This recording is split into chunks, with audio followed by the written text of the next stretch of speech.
avsnittet. Ett slaskigt Göteborg sitter vi i. Det gör vi, Christian, och man tycker att man borde haft det lite trevligare 100-avsnitt väder. Men det är ju vad det är och vi har det varmt och gott här i vår studio, så det är skitsamma. Ja, och plus att vi ska åka till en varm film tänkte jag säga. Men den är inte så varm som man tror. För i dagens avsnitt så har vi valt 2 utav våra absoluta favoritfilmer. Ja. Och vi behöver egentligen inte förklara oss så himla mycket varför det är våra favoritfilmer. Vi kommer förklara saker, men i alla fall i mitt fall, jag skiter i vad alla andra tycker. Det här är min favoritfilm. Och jag kommer förklara varför jag tycker det. Men ställer du motfrågor, eller om jag gör det på cocktail, så behöver vi inte svara upp mot det. Nej, eller skydda dem, utan det här är våra älsklingar.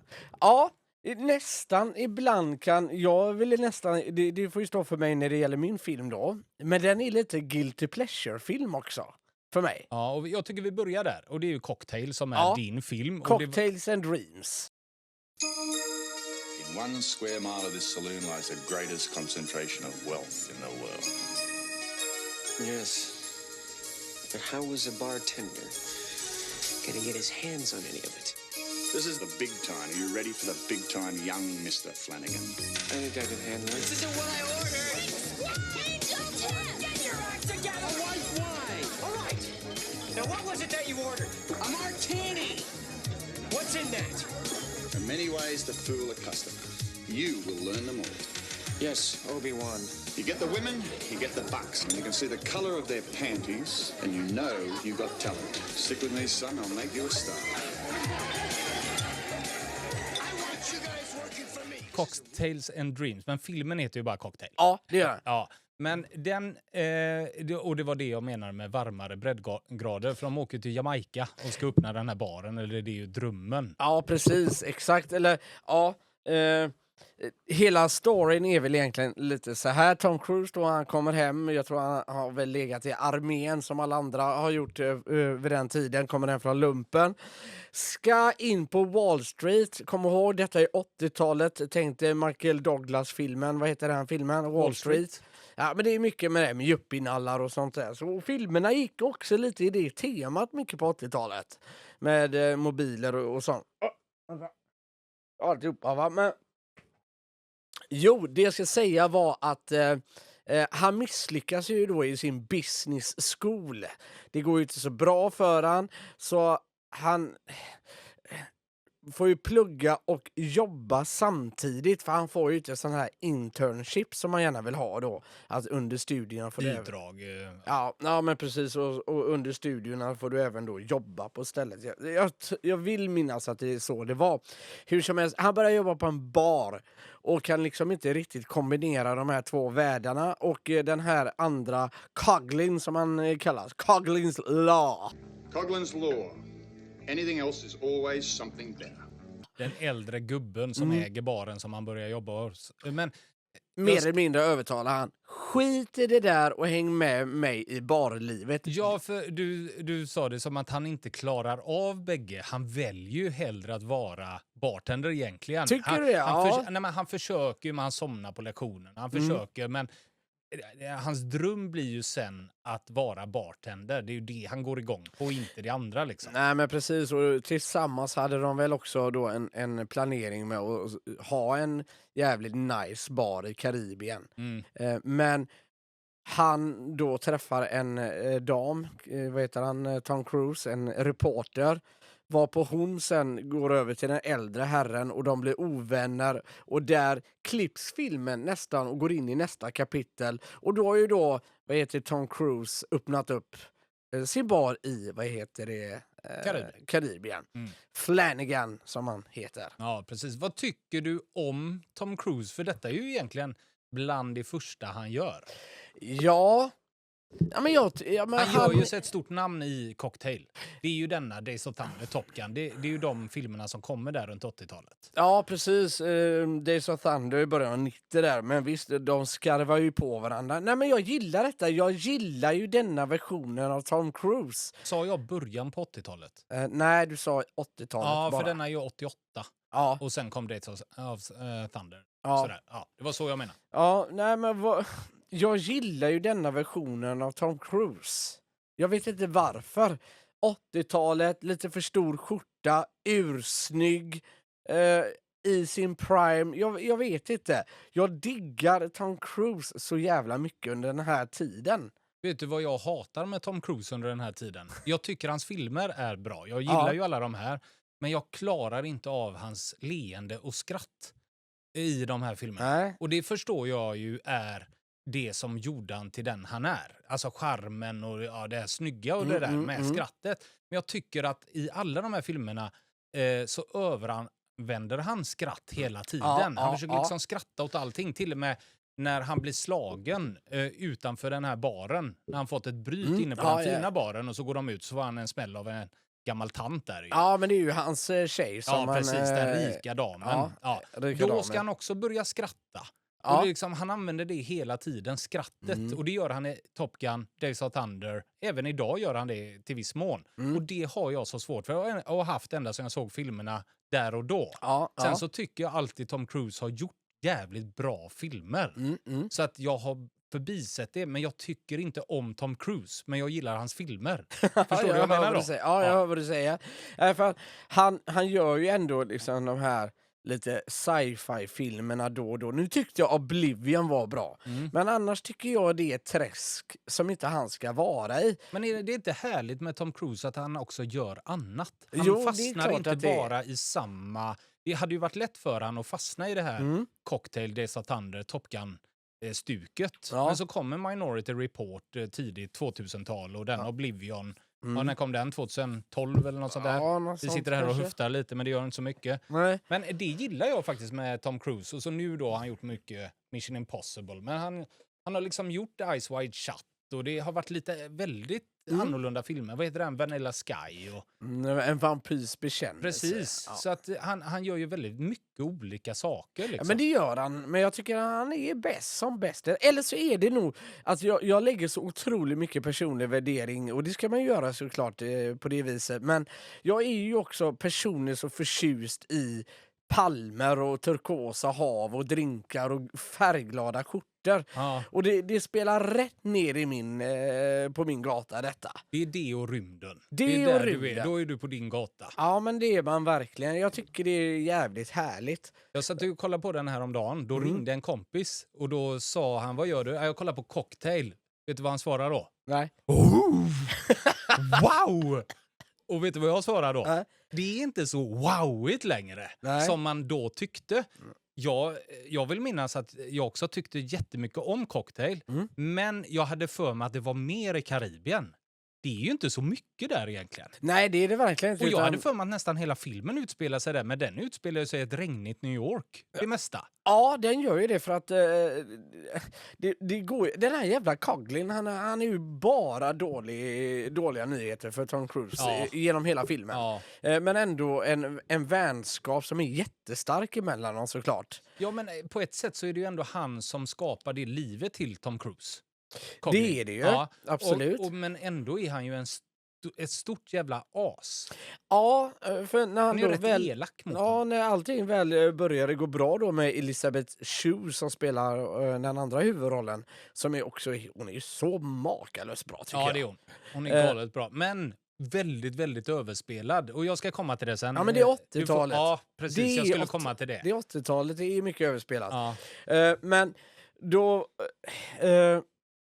då har de ju ändå en bra grej på gång, men då kommer ju den här gubben och ändå ställer till det genom att hålla på och utmana han, för han känner sin kompis så pass väl och vill pusha han hela tiden, och då går det åt helsike igen. Ja, och det han utmanar med är ju att Coughlin då ber Tom Cruise figur att han ska flirta med en äldre dam, en äldre rik dam också, och så gör han det och så går han ju från Elizabeth Shue.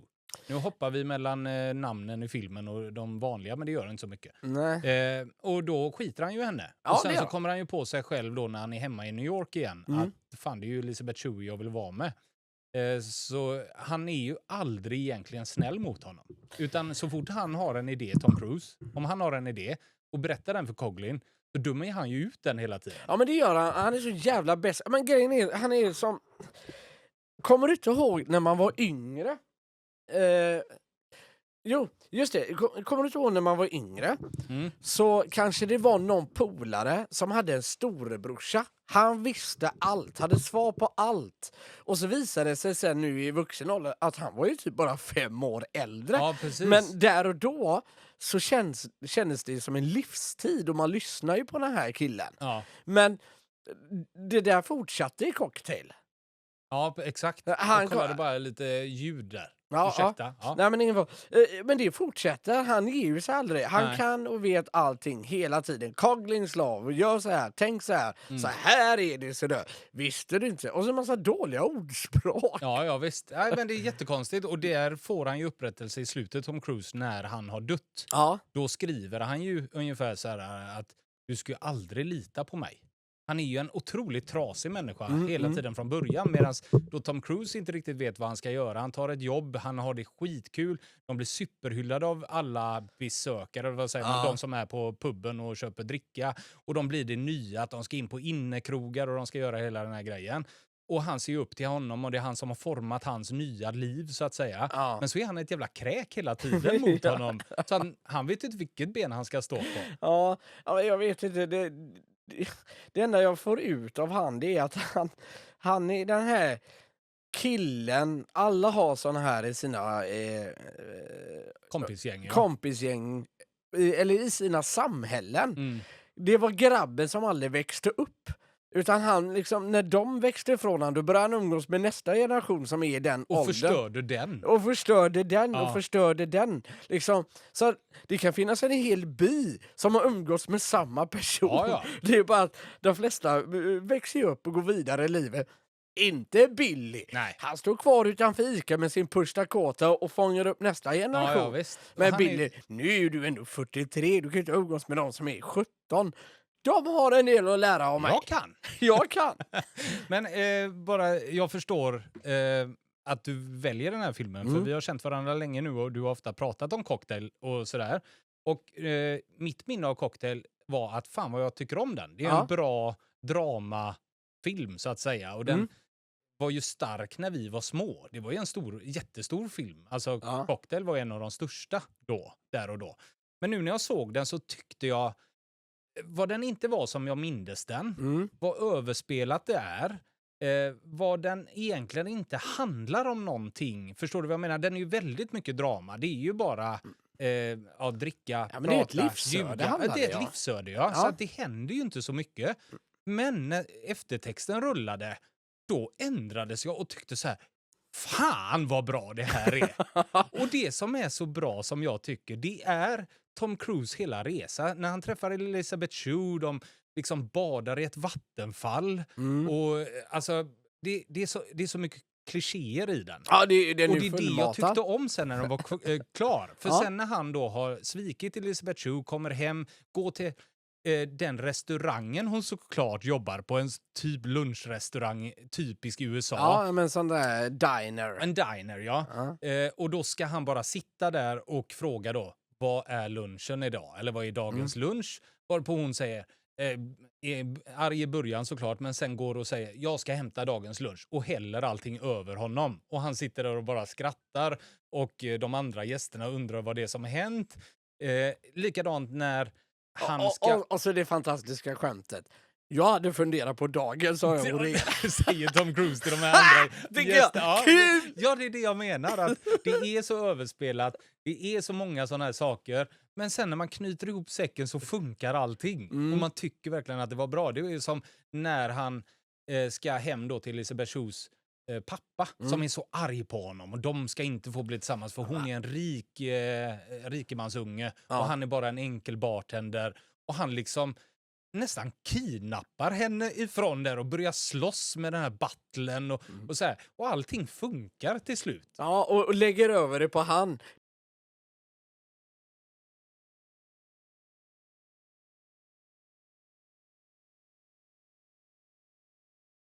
Det hade inte behövt att bli så här. It didn't have to be this way, you know.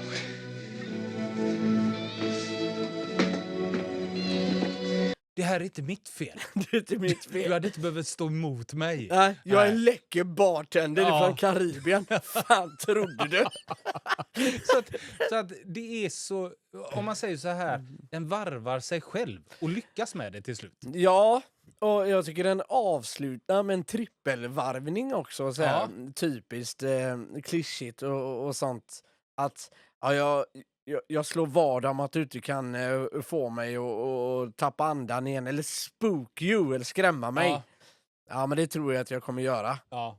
Och så får jag ju då reda på att de väntar ju till inte bara att de väntar barn, de väntar tvillingar. Ja, men det kommer ju sista scenen, för då gör de samma sak igen. Att du kan aldrig få mig att bli rädd nu när vi är tillsammans igen. Och då kommer det. Vi ska ha tvillingar. Ja, men den funkar så jävla bra. Fast den inte borde göra det. Jag måste lyfta fram det och jag tänker att vi klipper in det i podden här. Ta fram ljudet. Absolut nej, inte absolut bästa. Men jag vet inte varför. Men jag älskar, barscenen. Bartalet när han ska tala inför publiken.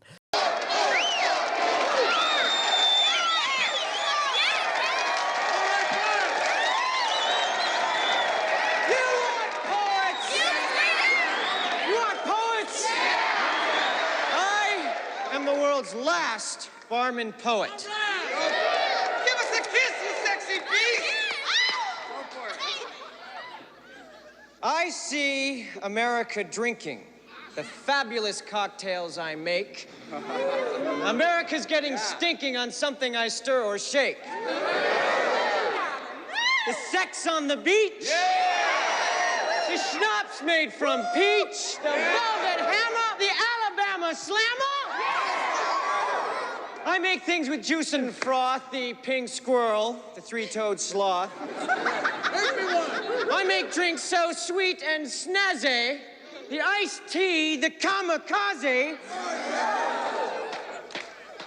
the orgasm. Oh, hands up the merchandise.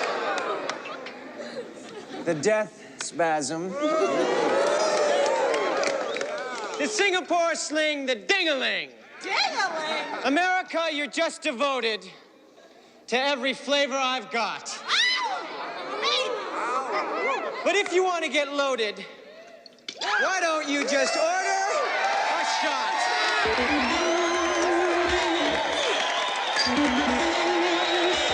Och det är så coolt för att de här två, det coola blir att de här två är som rockstjärnor i barvärlden och det är det jag tycker är så jävla härligt på något vis att man kan ta ett sånt yrke och göra dem till två rockstjärnor. Och det är ju också totalt överspelat. Ja. Och så här, det där stämmer ju inte. Det är som när Tom Cruise står på en flygplansvinge i en film.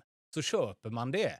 Men man vet ju att vad löjligt det är egentligen. Men det är ju det här jag vill se i film. Jag vill se de löjliga jävla talen. För talen i sig är ju rätt usla. Ja, det är ju speciellt. Nej, det är inte. Det är jätte... Och det är det jag menar, det hade inte släppts igenom idag i en film. Så här, du ska upp och hålla ett tal. Tänk dig bara Braveheart, hans tal. Eller Gladiatorn, hans tal. Tänk om de hade varit usla som de är i Cocktail. Då hade det inte blivit någonting av de här filmerna. Det är ju de man kommer ihåg. Ja. Här gör man det på ett lite mildare sätt, men det är ju usla tal.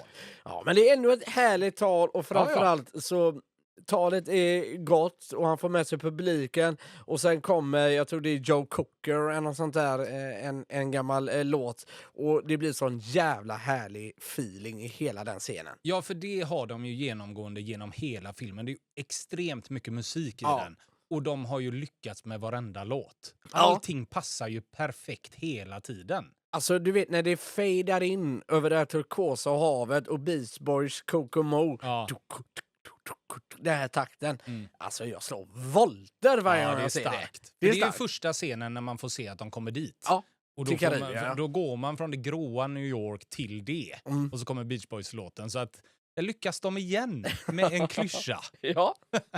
Du, ska vi slå in den på listan då? Ja. Och jag förstår ju att du har den högt och jag är med dig här. Ja, jo, nej men absolut. Det är det här film handlar om. Det får gärna vara lite uselt, men så lyckas man föra ihop det. Och där var man experter på slutet av 80, början på 90 skulle jag säga. Idag hade man aldrig klarat av den här filmen. Det Nej. hade aldrig blivit av. Nej, Men nej. här var det en stor film och man lyckades. Det var Det så hade här film blivit för skulle göras. bajnördigt idag, tror jag. Man hade velat coola till det för mycket. Har du tänkt på Elizabeth Shue i hennes lägenhet? Vad hon har för trappa till övervåningen? Ja, utan räcke den upp till... Och supersmal. Ja, det är Den går ju inte att gå upp för. Man får ju krypa upp för den Jag trappan. förstår att du flyttar till Karibien. Ja, jag fattar också det.